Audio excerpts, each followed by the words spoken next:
Hace más de 10 años, Apple lanzó uno de los teléfonos más importantes de su historia, y es el iPhone 6S.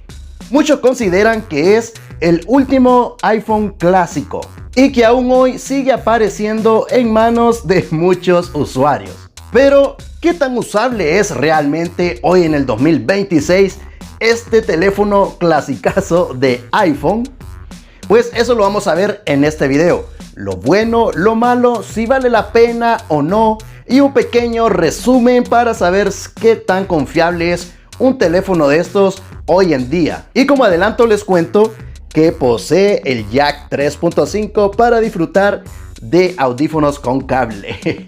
Ahorita veremos un poco de sus especificaciones técnicas y volvemos. ¡Let's go! El iPhone 6S fue presentado en septiembre del 2015. Cuenta con una pantalla Retina HD IPS LCD de 500 nits y un grosor de apenas 7.1 milímetros y su sistema operativo hasta el iOS 15.8.8. En su interior encontramos el procesador Apple A9 Dual Core acompañado de 2 GB de memoria RAM, una mejora importante respecto a su antecesor. Está disponible en versiones de almacenamiento de 16, 32, 64 y 128 GB. En el apartado fotográfico incorpora una cámara trasera de 12 megapíxeles capaz de grabar video en 4K a 30 fps y una cámara frontal de 5 megapíxeles y videos hasta 720p 30 fps. Su batería tiene una capacidad de 1715 mAh. También fue el primer iPhone en incorporar la tecnología 3D Touch y mantiene el clásico botón Home con Touch ID. Y le voy a contar un poquito de mi historia con iOS. La primera vez que tuve un dispositivo fue allá por el 2012, que me regalaron el iPod Touch 4. La primera vez que lo tuve fue sensacional porque los teléfonos en ese momento usaban bastantes sistemas operativos, pero cuando vi por primera vez ese iOS, sí me gustó bastante. Escuchaba por ahí toda mi música. Creo que en ese momento solo tenía 8 GB. Teníamos que hacer milagros con esa memoria. Todo en la música MP3 que pesara poquito, como en sus 4 megas, para tener bastante. Los videos, las redes sociales. Y algo que me gustó fue el jailbreak. Cuando salió la actualización del iOS 7, me aparece el mensaje que no va a ser compatible con el iPod Touch y digo yo, oh, qué lástima. Pero gracias al jailbreak sí se pudo.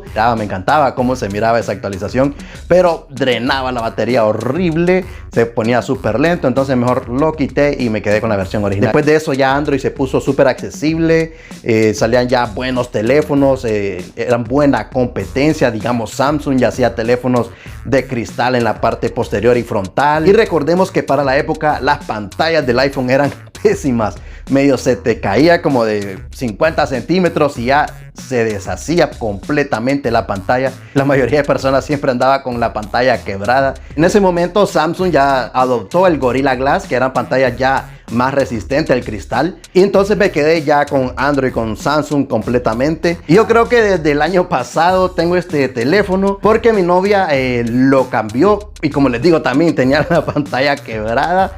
Entonces yo lo rescaté. Bueno, ella cambió a uno súper mejor, que vamos a ver si un día de esto también le hacemos review. Y entonces yo lo rescaté porque ella ya lo iba a botar, porque ya prácticamente no servía, se le apagaba la pantalla, estaba súper lleno. Bueno, había muchísimas cosas que hacerle. Y entonces yo le digo, pues regalámelo ya que lo va a botar.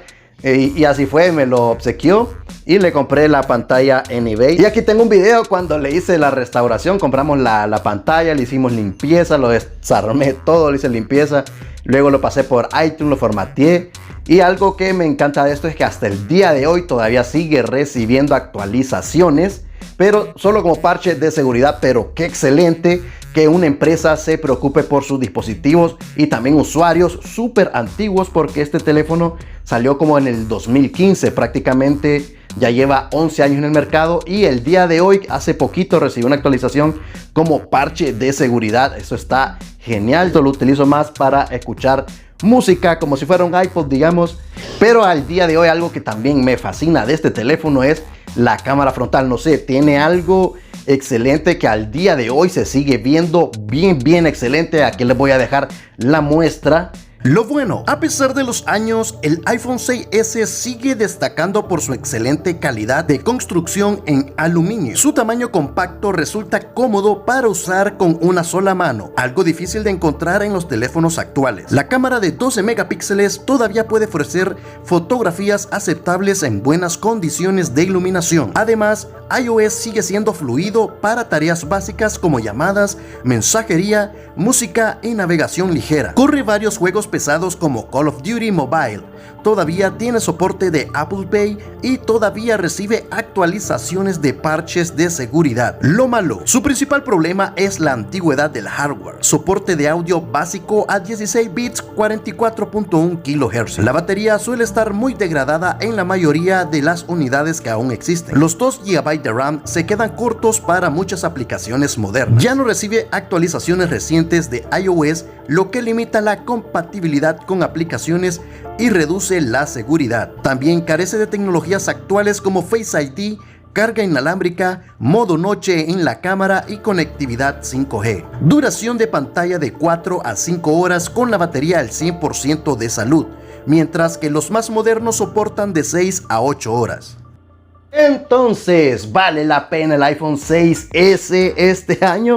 Bueno, todo depende de qué tipo de usuario eres. Si lo quieres como teléfono secundario, te irá muy bien. Si lo quieres para algunas cositas como escuchar música, tomar solo selfies y fotos de vez en cuando, si lo quieres solo para llamadas, también te va a ir bien. Todas las redes sociales funcionan excelente. WhatsApp, Facebook, Instagram, Telegram, TikTok. Bueno, en TikTok sí se queda un poquito trabado, ese sí no lo recomiendo. Pero de ahí todas van bien, hasta juegos como Call of Duty lo corre súper bien. Y como en mi caso, si quieres experimentar algo de iOS, este también va a valer mucho la pena porque te puedes acostumbrar muy rápido a su sistema operativo. Y al día de hoy creo que el precio de este teléfono anda como en 2.500 a 3.000 empiras más o menos, si está en excelentes condiciones como este, que no se recaliente o que la batería esté con una vida al 100%. Creo que por ahí anda el precio. ¿En qué caso no valdría la pena? En que lo quieras usar para redes sociales, por ejemplo, o que quieras una excelente resolución en los videos como 4K a 60 FPS, compartir muchas historias a las redes sociales. Este no te va a ir muy bien porque ya es un teléfono muy antiguo y el sensor también, entonces no tiene muchas de las nuevas tecnologías que ahora podemos disfrutar. Como pueden observar, también solo tiene una cámara con un sensor bien pequeño, mientras que ahora tenemos teléfonos de hasta 3 cámaras y se combinan las 3 para sacar excelentes fotos y videos. Y tampoco te lo recomendaría como teléfono principal. Yo este sí lo tengo como secundario. Cuando se me descarga el principal, le puedo poner aquí el chip y poder continuar con las llamadas o con las redes sociales o con los mensajes. Pero aún así sigue siendo una pieza muy interesante de la tecnología por lo bien que ha envejecido y su excelente construcción. ¿Y qué piensas tú? ¿Usarías como teléfono principal un iPhone 6S este 2026? ¿O mejor lo usarías como en mi caso como un Apple Touch solo para música y algo de diversión? Bueno, déjenlo en los comentarios y no olviden suscribirse. Nos vemos el siguiente martes de reviews. ¡Let's go!